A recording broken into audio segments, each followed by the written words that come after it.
nkomyewo nze Ismail. Nkomyewo n'agava Ukraine ne Russia. Omanyi olutalo lwa Ukraine ne Russia lulinga olubadde lwawummulamu buli muntu yalugyeko amaaso. Buli muntu agamba kati so nabadde alulambuza nti banne olutalo lwa Ukraine ne Russia kiki ekigenda mu maaso?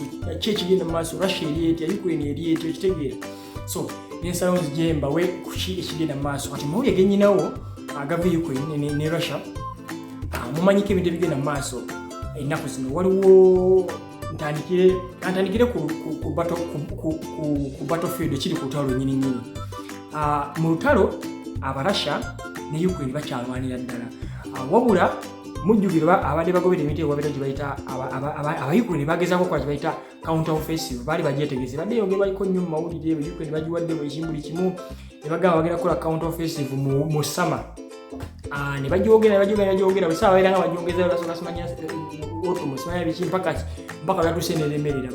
Bakoze counter offensive naye nga counter offensive zebakola zaabadde nzibu nnyo okubeera successful. Lwaki?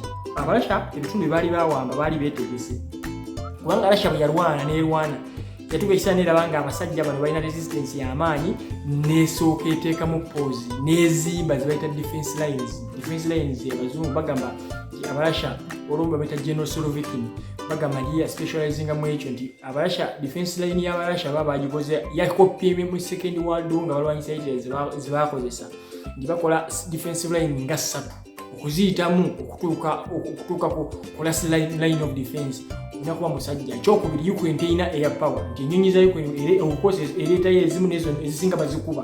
So tosobola ku advancinga mu lutalo ng'omuntu akoze defense line ng'alina air power, alina air support ate gwe tolina nga yakuyisaawo maaso ku maaso. Ekyokubiri, Abarussia balina mines, babadde bamining ebifo ebyo nti balina ennyonyi olabina twalinga tumanye ebyo mu firimu nti omuntu asimba land mine mu ttaka. Kati bakozesa technology ennyonyi oba something throwing mines ezo mu bifo byezaagalamu. Ate bo baba baagala they can demine it, bo baba balina kuba bamanyi we ziri. Kati bakozesa technology oyo ne bamining ebifo. Kati gwomuntu teberezaamu defense line ezo nga bwezitamu 3 mubaamu land mine ziyitemu, toyina nnyonyi. Okitegeera mujja wala balina zi drones. So counter offensive y'Aba-Ukraine kyagisula kyekyo nti it was difficult. Bagyogera kubanga abazungu oba olutalo lwa Ukraine kyelulina kye batamanyi.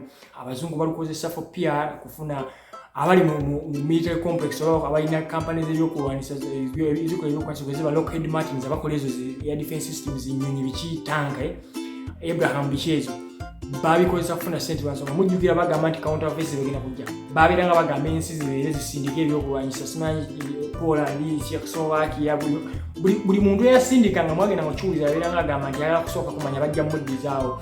Tuli yakwatanga tanka y'enkadde gy'alina mu sitooko n'agisindika ey'Ukraine, ye n'asaba Abraham empya. Yali badde akwata ssente n'agula.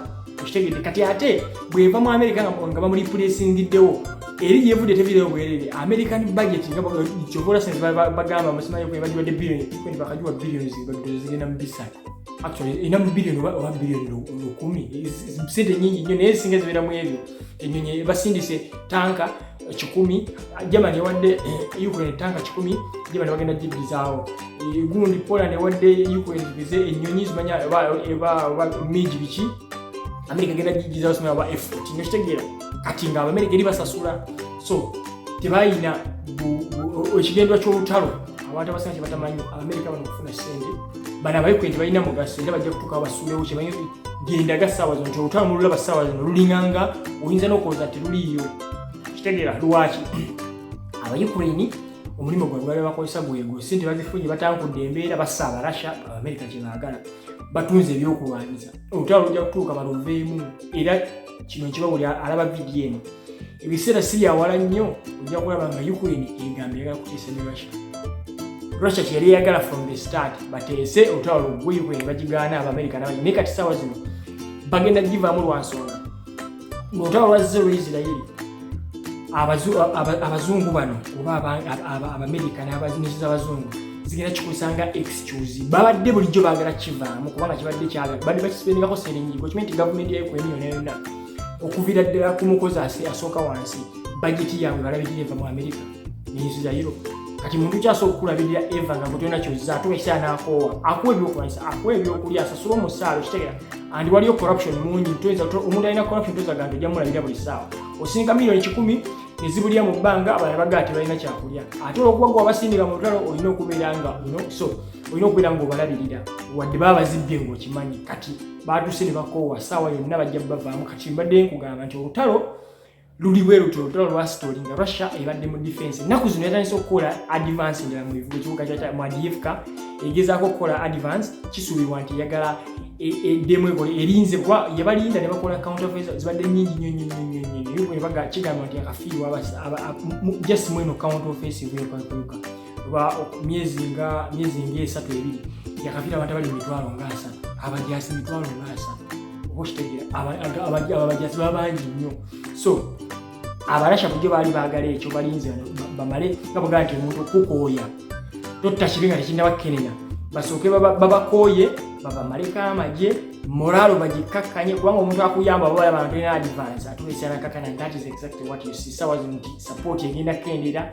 mu mawulire tokyalaba nnyo nga bakyogera abatabamu kati for example ng'e-Uganda balowooza nti n'olutalo lwaggwa olutalo teruggwanga kiteseemuwo buli kimu kitambula nga bwe kyali naye abazungu kasaba labangira ekintu kitandise okubatuulamu kyebakola basooka kijja mu media kati bagenda okukola decision gye baba bagamba nga nti tesoboka holi baba bagamba nga tekisoboka abalasha batemu tosobola kuteesa nabo yuko erina okunyizibwa ebyayo erina okudibwa etwale buli ttaka lyayo lyalina erina okufuna booda zayo mpaka nga bwe zaali mu 1991 bakulaga nti buli mawulire kye babeeranga boogera buli ssaawa zino aba alaba nga bw'anakigamba maaso ku maaso oba ojjamu tegeera nti musiru kati kyakola asooka kubuuza story enefeedingawe kati mujja kuwulira kijja bagwako bugga batakugoberera bintu kyokola nkugamba nti wekumire ku mukutu gwange nja kubeera nga nkuwa ebintu nga bitambula mu nsi yonna beerako kuno nze mbeera n'amawulire agali current agatali makwatemu kuba ensi ezisinga amawulire zigakwatamu BBC CNN biki zigakwatamu nsagange tegaba makwatemu gaba ku origin so abasajja abo ekigendera kyabwe ekyo nti baagala bakibuze mu mawulire era basinga temukyakiraba bantu balowooza abaana abamu kati mu nsi balowooza oba otalo lwaggwa kati nga mu Uganda nzinye nalaba yakomera nagamba kyogera otalo yuko ebikyaliyo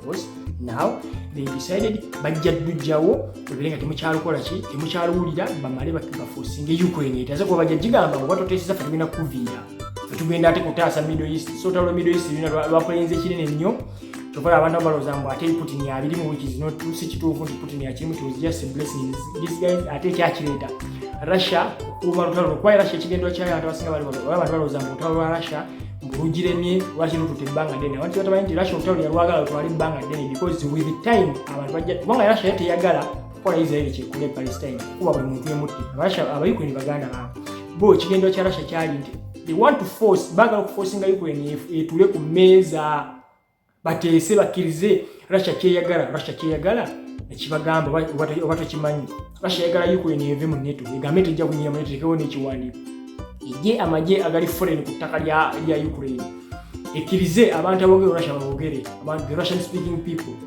kitegedde ebyo ebintu bisatu Russia byeyagala teyagala oba Ukraine yagenda mu European Union fine NATO gyagala NATO kubanga NATO ekigendero kyayo yali yatondebwa kubeera mulabe wa Russia ekusaanyawo Russia abantu abasinga ekyo kibagamba lwaki buli muntu addemu okuyingira wayagala okukola kyayagala NATO yatondebwa kuyingira okusaanyawo Russia wabula Ukraine yanjawulo ku nsendaala z'olaba ez'abazungu zonna zonna eziri mu NATO Ukraine abatakimanyi the capital city of USSR yali Kiev era Kiev kitegeeza nti bakita batya mu Uganda enjegoyego Ukraine na cry enjegoyego kitegeeza nti yali enjegoyego yaki ya USSR era bw'olaba nti baliranye Europe era mu Israel Ruskiev Moscow abalasha nga bw'ogamba nti abalasha abadda Slav Abayukraine abalasha baddala nga bw'ogamba nti lwakigambye nti for example wali Russia tulina amawanga amalala gali mu Russia naye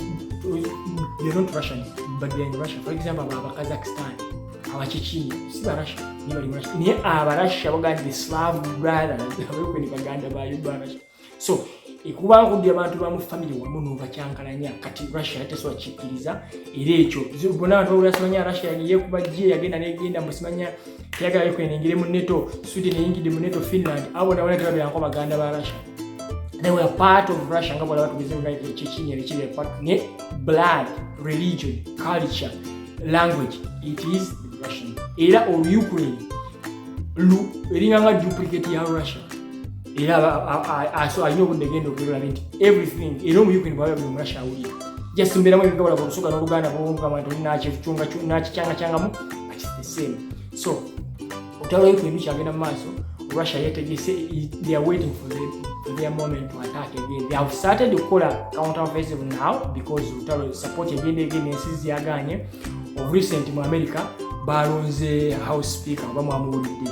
House Speaker yagambye House Speaker bamita Mike Johnson yagambye bamulonze wangu wa House Representative wa Parliament Speaker wa Parliament bamulonze nejjukira omusajja oyo yomu abagaana kuvedda yagamba takkirizibwa yagaana takkiriza na kyakusindika sente y'Ukraine ate Ukraine batalina sente olutalo lwalukoze eki lwaluganye so baba yawangudde bakugamba nti ekkolo na buli kintu kyonna kikolaga nti ki Ukraine bagenda kugisuulawo. It is time for them okwefaako bateefaako bawedde kubanga Ukraine tekyalina kintu kyesooka kwebeezawo na buli kimu kiva mu bazungu.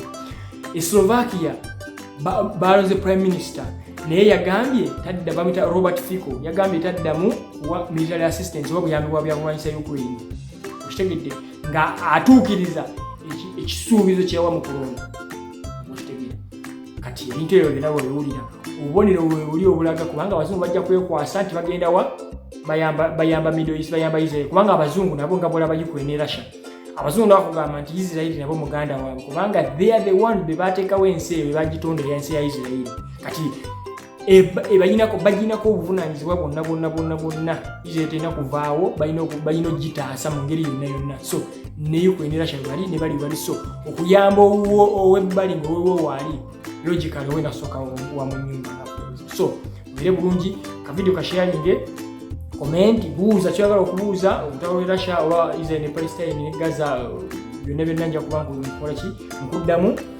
bwebanga kyetaga video njagiddamu bweba comment njagiddamu nja kupushinga YouTube ne tambule bulungi likinga followinga osharinge era bulungi mwera